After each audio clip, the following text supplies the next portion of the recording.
You're watching the Packers Report. I am your host, Joey Petersen. Happy Thursday afternoon to every single one of you guys out there. We got a loaded show on tap for you, okay? We're going to start off by giving you the latest on Devonte Wyatt, then go to the latest on Quay Walker, some massive roster moves being made over the past 24 hours.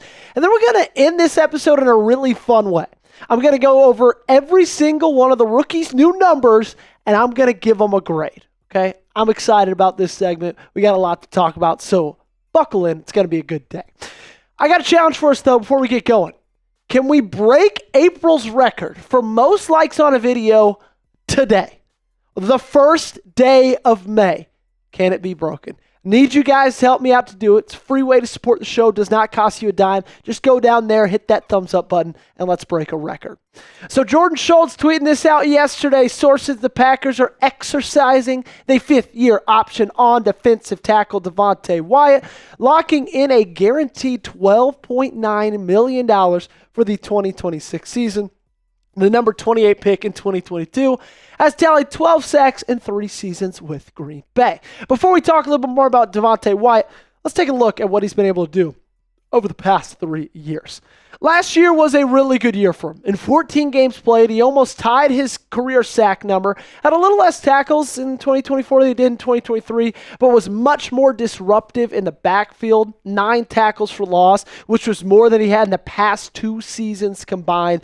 0 pass breakups. Would like him to get those paws up a little bit more. But what I really like about Devonte Wyatt is Wyatt may not be in the stat sheet, right? You may not see it with the sack numbers, the tackle for loss numbers. Devonte Wyatt does so much for this defense and plugging up holes, pressuring the quarterback, and forcing running backs to the inside or the outside, and everybody else cleans up. That's a lot of what it is for those interior defensive linemen. It's doing the dirty work for everybody around you to succeed. And those guys, you look at the stats like I said, and you have a feeling, and you say, you know what? 12 sacks in 3 years, do you really need them? Do you really need to pay them that much for that fifth-year option? And then they leave, and you say, there's a massive hole in this defense. Devonte Wyatt is very, very important for the Green Bay Packers. Vent for me. Let me know down below whether it's positive or negative. What are your thoughts on Green Bay picking up Wyatt's fifth-year option? Give me your thoughts in the comment section down below. It can be 1,000 words, can be 2 words. Just let me know your answer right now. I'll say at the top, though, this should not be a surprise, okay? It should not come as a surprise to anybody, especially if you follow this team as closely as I do. Still, with that being said, $13 million for Wyatt is a lot of money, okay? It's a good bit of money. I think the reasoning behind this is they would rather pay that $13 million in 2026 than rush into anything like a long-term extension that ends up biting them in the ass and costs them more money for the long term in the future, okay? So I truly think and believe that they need to see one more year of production from Devonte Wyatt to feel comfortable about extending him long term. I think what they've seen so far they like, but for a guy who was a former first-round pick, they might have expected a little bit more. And I think they're going to use the 2025 season to say, you know what? Play this like it's almost a contract year. It's not because you're on that fifth-year option, but if you prove to me that you deserve a long-term extension, you're going to get one. Those are my feelings. Coming up, if they just exercise the option for Devonte Wyatt, who is next or who's not next? That's what we're going to get into in just a couple of seconds. Make sure you stick around. We got a lot more to talk about on today's show. But before you do that, and before we do that, make sure to lock us in by subscribing to the channel, okay? You get daily Packers videos, breaking news coverage, latest news and rumors. It's all 100% free, and we just crossed 4,000 subscribers. First off, thank you to everybody who's joined us over the last couple of months. It's been such a blast doing this for you guys every single day. And second of all, we're not going to stop growing anytime soon. So get on the train right now before it leaves you on the station. Subscribe to the Packers Report. So the fifth-year option deadline is May 1st, also known as today. And yesterday is when they picked up Devonte Wyatt, but everybody's been asking what's going to happen with Quay Walker. Well, that came out just a little bit ago. Green Bay officially is not picking up Quay Walker's fifth-year option. The Green Bay Packer will technically go into a contract year in 2025. My thoughts on this is A, don't panic. Okay, I don't really have a B. It's just A, don't panic at all. Quay Walker is going to be on this team for the long haul, I think, at least through another extension. Brian Gutekunst spoke on Quay Walker and Devonte Wyatt in their pre-draft press conference, the last time he addressed the media before the NFL draft. And he said, whichever mechanism we use, either fifth-year option or extension, we'd like to keep those guys around for 2026 and beyond. And if you're Brian Gutekunst, you're in the business of keeping your best players on your team. And when you look at Quay Walker, what he's been able to do in his career with Green Bay, there's no doubt about it.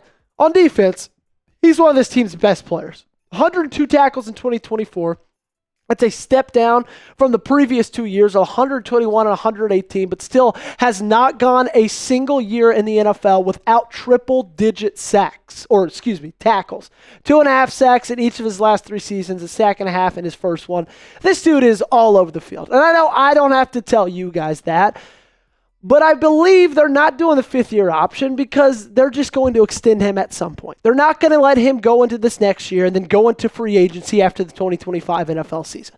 They're not going to let that happen. Brian Gutekunst said himself a couple of weeks ago that he's in the business of keeping these players on this team for much longer, right? Whether it's extension or that fifth-year option. They felt like they needed to see a little bit more from Devonte Wyatt. I don't think they feel that way about Quay Walker, and they think financially it's probably the best decision to just extend him at some point over the next couple of months, whether it's tomorrow or whether it's December in the middle of the season. An extension is going to happen. I don't want to use the G word and guarantee it, but I almost guarantee it. Okay, now we're going on to my favorite part of today's show. We're going to look at the rookie jersey numbers, and I'm going to give them grades, okay? All 8 of the rookies, their numbers got announced. We're going to go pick by pick, round by round, and I'm going to tell you my honest thoughts on the grades, on the numbers. Let's start with the first-round pick, Matthew Golden, wearing number 22. This is my worst grade of the entire numbers. I'm giving it a D. 22 as wide receiver, I think, is going to look so weird. And I get it. Like, he wants to pay homage to the number 2 because that's what he wore at Houston. That's what he wore at Texas. That's what he wears. That's his number. I get that. But 22 as a wide receiver? I thought he'd look so sick in a single-digit number or so sick in a number in the teens. When you are a smaller, faster, quicker, speedier wide receiver, a single-digit or a teen number looks great on you, okay? 22 is just going to look freaking weird. He loses a little bit of order with that. I'm not going to lie. I give it a D. Let's go to the second round. Anthony Belton, wearing number 71. I'm going to give this one an A-. When you're an offensive lineman, you don't get graded too tough on these. As long as you're in the 70s, which I think is the coolest of the offensive lineman numbers, I'm going to give you somewhere around an A-, 71 for Belton. It's a pretty good grade right there. Another wide receiver with another selection, Savion Williams. I'm going to give this one a C+. Maybe I could get convinced and swayed to make it a B-, but 83 is fine. I get it. He's a bigger wide receiver, and bigger wide receivers look a little bit better in those 80s, but also he doesn't necessarily play like a bigger wide receiver, right? He plays like he's an Xbox player. Like he just has these unbelievable moves. All you have to do is just toggle the joystick, maybe press circle a couple times, and he's off to the races. That kind of wide receiver, I don't necessarily love the look of 83 on them. I think it's fine. I think he could have done a lot cooler, though. My favorite number selection of all the rookies, Barron Sorrell, number 99. I'm giving this one an A+, not just because I'm really excited about this player, but also the fact that anytime you're an edge rusher and you wear the number 99, I think that's the coolest number any position could wear on the field. A+ for Mr. Sorrell. Let's go to Colin Oliver now, sticking on the defense, sticking on the line, because I believe he's going to use primarily as an edge rusher in Green Bay. 45, I give this a B. Could probably even be convinced to give it a B-. I think it's all right. I think the only time you should be wearing 40s is if you are a fullback. Anybody else should be cut off the team and shipped off to Guantanamo Bay.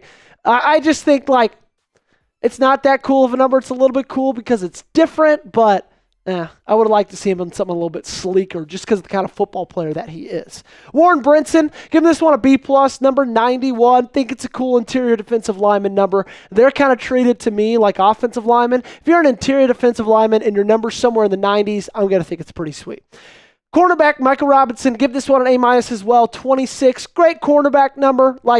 Didn't try to get too cool for a guy who's a 7th rounder that I didn't have my draft board, but also wasn't anything weird like in the 30s or the 40s, 26. Solid number, A-. And we're going to round this one out with an A- again to Williams. John Williams out of Cincinnati, offensive tackle. Same thing applies to him and Anthony Belton. If you're an offensive lineman, you're in the 70s. I think it's cool enough. I'm going to give you an A-. Make sure, if you guys agree with me, to let me know in the comment section down below and give me your own grades for the rookies' numbers. All right? Let me know in the comment section. And while you're down there, before you get on out of here today, make sure to hit that sub button.